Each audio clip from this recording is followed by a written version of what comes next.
నమస్తే, నేను ప్రశాంత్. హైదరాబాద్లో మధ్యతరగతి కుటుంబాలకి అపార్ట్మెంట్స్ అసలు ఎక్కడెక్కడ ఉన్నాయి, ఎక్కడ కొంటే బాగుంటుంది, తక్కువ రేట్లో ఎక్కడ ఉన్నాయి అనే విషయాలు అయితే తెలుసుకుందాం. దీని గురించి అయితే మాట్లాడేందుకు ప్రస్తుతం మనతో పాటు real estate expert Sanjay Nayak గారు ఉన్నారు. నమస్తే అండి. నమస్కారం సార్. సో చాలామంది మధ్యతరగతి కుటుంబాలు చాలామంది ఇక్కడ రేట్లు బాగున్నాయి, మేము ఇక్కడ కొనలేము, కానీ ఇల్లు కొనాలని చెప్పేసి మా డ్రీమ్ అని చాలామంది చూస్తూ ఉంటారు. అసలు హైదరాబాద్లో ఎక్కడెక్కడ మంచి మంచి అపార్ట్మెంట్స్ ఉన్నాయి, అంటే కొంచెం లో ప్రైస్లో ఎక్కడ ఉన్నాయి, ఎక్కడ కొంటే బాగుంటుంది? చాలామంది ఏంటంటే హైదరాబాద్లో వచ్చిన తర్వాత ఫస్ట్ ఇనీషియల్గా ఏంటంటే జాబ్ కోసం వచ్చినాం, కొన్ని రోజులు ఉంటాం, వెళ్ళిపోతాం అన్న ఆలోచనతో ఎక్కువ మంది వచ్చారు ఇంతకుముందు. తర్వాత ఏంటంటే హైదరాబాద్ ఈ కల్చర్కి బాగా అలవాటు పడిపోయిన తర్వాత ఇక్కడ ఉన్న ఫెసిలిటీస్ కావచ్చు, అన్ని రకాల ఎమ్యూనిటీస్ కావచ్చు, సో గవర్నమెంట్ సపోర్ట్ కావచ్చు, క్లైమేట్ కండిషన్, ఇలా చెప్పుకుంటే there are number of opportunities ఉన్నాయి మనకి. సో ఇవన్నీ రీజన్స్ వల్ల హైదరాబాద్లో ఉండడానికి జనాలు ఇష్టపడుతున్నారు. దీనివల్ల ఏమైందంటే మైగ్రేషన్ అనేది పెరుగుతూ వచ్చింది. సో పెరుగుతూ రావడం వల్ల ఇలా హైదరాబాద్ లోపల మెయిన్ టౌన్లో, మెయిన్ సిటీ సెంటర్లో మనం దగ్గరలో కొనాలంటే ప్రైజెస్ చాలా పీక్స్కి వెళ్ళిపోయినాయి ఆల్రెడీ. సో ఇప్పుడు కొత్తగా వచ్చే వాళ్ళు కానీ ఎవరైనా కొత్తగా ఇన్వెస్ట్మెంట్ చేయాలంటే సరౌండింగ్ ఏరియాస్ ఎక్కడ బాగున్నాయి, ఎక్కడ కొంచెం రీజనబుల్గా ఉన్నాయంటే ఇప్పుడు అపార్ట్మెంట్లో ఎక్కడ తీసుకున్నా యావరేజ్గా 5,000 నుంచి అబోవ్ ఉన్నాయి. కొన్ని ఇప్పుడు వచ్చే అప్కమింగ్ కొన్ని ప్రాజెక్ట్స్ అంటే హ్యాండ్ ఓవర్ టైంకి కొంచెం 2-3 సంవత్సరాలు టైం పడుతుంది అనుకున్న కొన్ని ప్రాజెక్ట్స్లలో 4,500, 5,000 నుంచి కూడా ఉన్నాయి. కొంచెం దూరం ఉంటాయి అవి సిటీ నుంచి. దూరం ఇన్ ద సెన్స్ మరీ దూరం కాకుండా కొంచెం డిస్టెన్స్లోనే ఉంటాయి మనకి. అట్లాంటి ఏరియాలో దొరుకుతాయి. సో ఎవరైనా సిటీ దగ్గరలో కొనాలి, లేదా మనకంటూ ఒక ఓన్ ఫ్లాట్ ఉండాలి కొంచెం రీజనబుల్ బడ్జెట్లో అంటే ఈ ప్రైజెస్లో వస్తాయి మనకి. 4,500 నుంచి 5,000 ఈజ్ మినిమం. ఇంకా అక్కడ నుంచి మనం ఎంత పెడితే అంత దొరుకుతుంది అనమాట. సో అట్లా మనకి సిటీ సరౌండింగ్లో తీసుకుంటే ఇప్పుడున్న మార్కెట్ చాలా బాగుంది, ఎక్కడైనా ఇన్వెస్ట్మెంట్ చేయొచ్చు. కానీ ఇప్పుడు బాగా జనాలు ఎక్కడ సైడ్ బాగా వెళ్తున్నారంటే ఒకటి వచ్చేసి మనకి రాజేంద్ర నగర్, కిస్మత్పూర్, బండ్లగూడ, జాగిర్, ఈ ఏరియాలు బాగున్నాయి.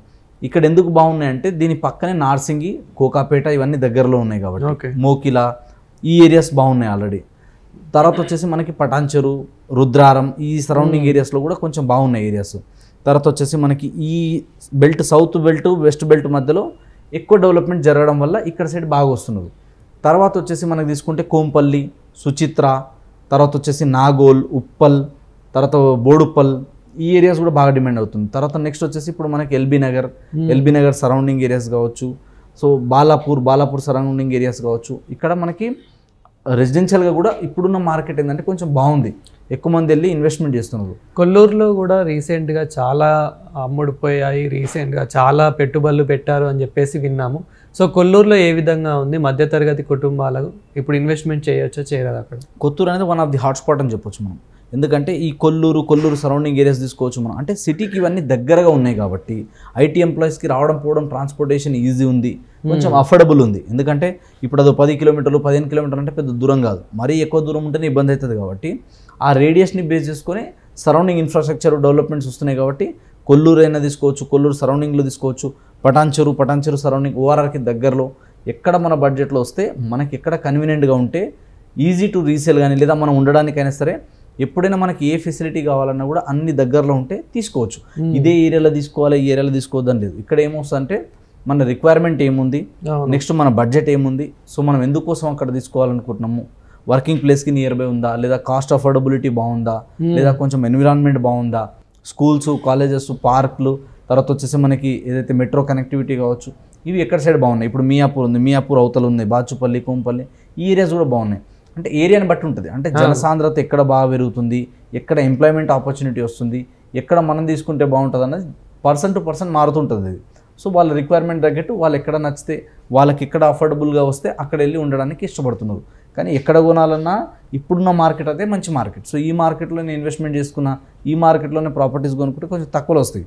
ఎందుకంటే మార్కెట్ లేదు, డల్ అయిపోయింది, డౌన్ అయిపోయింది అని ఇట్లాంటి అన్ని రూమర్స్ వస్తున్నాయి. కాబట్టి ఈ టైంలో మనం బార్గెన్ చేయడానికి కొంచెం ఆపర్చునిటీస్ అనేది ఎక్కువ ఉంటాయి. కాబట్టి ఈ టైంలో కొనడం బెస్ట్ టైం. ఓకే. సో హైదరాబాద్లో ఏ విధంగా ఉన్నాయి అంటే మనకి కొన్ని సెకండ్ హ్యాండ్వి కూడా ఉంటాయి. చాలామంది చాలా ఇయర్స్ బ్యాక్ కట్టినవి కూడా, అంటే మినిమం ఒక 10-20 ఇయర్స్ బ్యాక్ కట్టినవి కూడా సిటీ ఎంటర్లో ఉన్నాయి. కాబట్టి అవి ఎక్కడెక్కడ బాగున్నాయి, ఎక్కడ కొంటే బాగుంటుంది, దాదాపు ఒక 1 BHK 2 BHK ఎంత ప్రైస్ ఉంటుంది అవి? అది ఏరియాను బట్టి ఉంటుంది. మీరు అన్నట్టు సిటీ సెంటర్లో అంటే ఇప్పుడు అక్కడ కనెక్టివిటీస్ ఏ విధంగా ఉన్నాయి, మెట్రోకి దగ్గర ఉందా, లేదా మన షాపింగ్ మాల్స్, కాంప్లెక్స్ అన్ని నియర్ బై ఉన్నాయా, లేదా ఫ్లోటింగ్ జనాలది ఎక్కువ ఉంటే అక్కడ కొంచెం రేట్ ఎక్కువ ఉంటుంది. ఇంకోటి ఎక్కడ ఎక్కువ ఉంటుంది రేట్లు అంటే ఎక్కడైతే ఎడ్యుకేషన్ ఇన్స్టిట్యూట్స్ ఉంటాయో అక్కడ ఎక్కువ ఉంటాయి.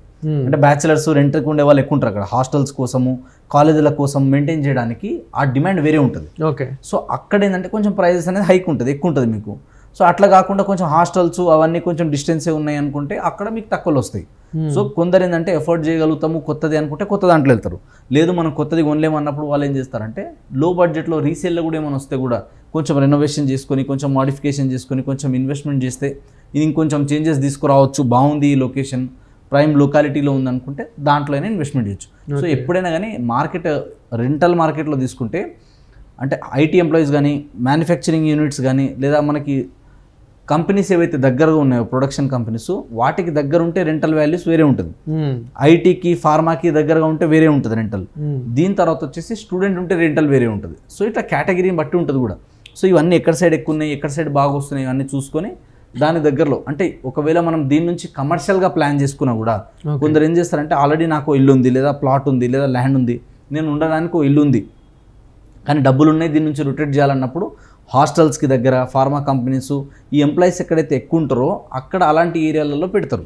సో అప్పుడు ఏమవుతుంది వాళ్ళకి రెంట్లు అనేది ఈజీగా ఉంటాయి, రెగ్యులర్గా ఒకరు పోయినా కూడా ఇంకో ఇమ్మీడియట్గా వచ్చి ఆక్యుపెన్సీ ఉంటుంది. ఓకే. సో అట్లా చూసి కూడా తీసుకోవచ్చు. సో ఇది depends upon person to person, మీ బడ్జెట్ని బట్టి రిక్వైర్మెంట్ని బట్టి మీకు ఎక్కడ మ్యాచ్ అవుతుంది ఎక్కడ సూట్ అవుతుంది చూసుకొని రీజనబుల్ ప్రైస్లో వస్తే డెఫినెట్గా కొనుక్కోవడం మంచి ఆప్షన్. సో మనకు తార్నాక నుండి ఎల్బీ నగర్ ఆ సరౌండింగ్ వరకు 30 లక్షల్లో 40 లక్షల్లో 1 BHK కానివ్వండి 2 BHK కానివ్వండి దొరికే అవకాశం ఏమైనా ఉందా? ఇప్పుడు ఏమైనా ఉన్నాయి పాసిబుల్గా ఉందా? అంటే ఏరియాని బట్టి ఉంటుంది, అది మనం వెళ్ళి దేవులాడాలి ఒకసారి. అంటే మనకున్న అన్ని రకాలుగా ఫెసిలిటీస్ బాగున్నాయి, అది అంటే ఇయర్స్ని బట్టి కూడా మారుతుంటుంది. కొంచెం పాత బిల్డింగ్ అయితే కొంచెం తక్కువగా రావచ్చు, కొంచెం లేటెస్ట్ బిల్డింగ్ ఒక 2-3 సంవత్సరాలు అయిందంటే దానికో రేట్ ఉంటుంది. సో ఏరియాని బట్టి వాళ్ళకున్న రిక్వైర్మెంట్ని బట్టి అమ్ముతుంటారు వాళ్ళు కూడా. అర్జెంట్ ఎమర్జెన్సీ ఉందన్నప్పుడు మార్కెట్ కంటే 5-10 రూపాయలు తక్కువకే అమ్ముతారు. ఓకే. లేదు అర్జెంట్ ఏం లేదు అన్నప్పుడు కొంచెం మార్కెట్ కండిషన్కి 500-1000 రూపాయలు అటు ఇటు అవుతుంటుంది అమ్ముతుంటారు. సో మనం చూసుకోవాలి మనకి ఎక్కడ సూట్ అవుతుంది, మనకి ఎక్కడ బాగుంది, సో మన బడ్జెట్కి వస్తుందా రాదా. అంటే మా గురువు నాకు ఏం చెప్పిందంటే పెళ్ళికైనా ప్రాపర్టీకైనా మనీ అనేది రెడీ ఉండవు, మొత్తం పైసలు రెడీ ఎవరి దగ్గర ఉండవు. అనుకున్న దానికంటే బడ్జెట్ కొంచెం ఎక్కువ అవ్వచ్చు కొంచెం తక్కువ అవ్వచ్చు. కాబట్టి మనం ఎప్పుడు కూడా ఏంటంటే ప్రిపేర్ అయి ఉండాలి. 5-10 లక్షలు ఎక్కువైనా పర్లేదు. సపోజ్ మీరు బడ్జెట్ ఒక 40 లక్షలు అనుకోండి, ఇంకో 10 లక్షలకి మీరు రెడీ అయి ఉండాలి. 5-10 లక్షలు అటు ఇటు అయినా కూడా కొంచెం మంచి చూస్తే తీసుకుందాం అన్నట్టు ఉండాలి. లేదు మనం 40 అనుకున్నాం 40లోనే రావాలంటే మేబీ మన రిక్వైర్మెంట్కి అన్ని రకాలుగా మ్యాచ్ అయ్యేది రాకపోవచ్చు. కాబట్టి సేమ్ ఎట్లయితే పెళ్ళికి మనం తక్కువైతే అటు ఇటు నుంచి అడ్జస్ట్ చేసుకుంటామో అట్లా ప్రాపర్టీ కొనేటప్పుడు కూడా అంతే. లోన్ తీసుకోవడము లేదా మనకి ఇంకేమైనా ఆల్టర్నేట్ ఇన్కమ్ ఆప్షన్ ఉంటే అక్కడ నుంచి అడ్జస్ట్ చేసుకోవడము. 5 లక్షలే కదా, ఈ 5 లక్షలు 2-3 సంవత్సరాలు తీర్చేద్దాం కానీ మంచి ప్రాపర్టీ వస్తుంది కదా, ఈ 5 లక్షల కోసం టెంప్ట్ అయ్యి మంచి ప్రాపర్టీ ఎందుకు వదులుకోవాలి, అట్లాంటివి కూడా ఉంటాయి. అట్లా చూసి మనం ప్లాన్ చేసుకోవచ్చు, ఇబ్బంది ఏం లేదు.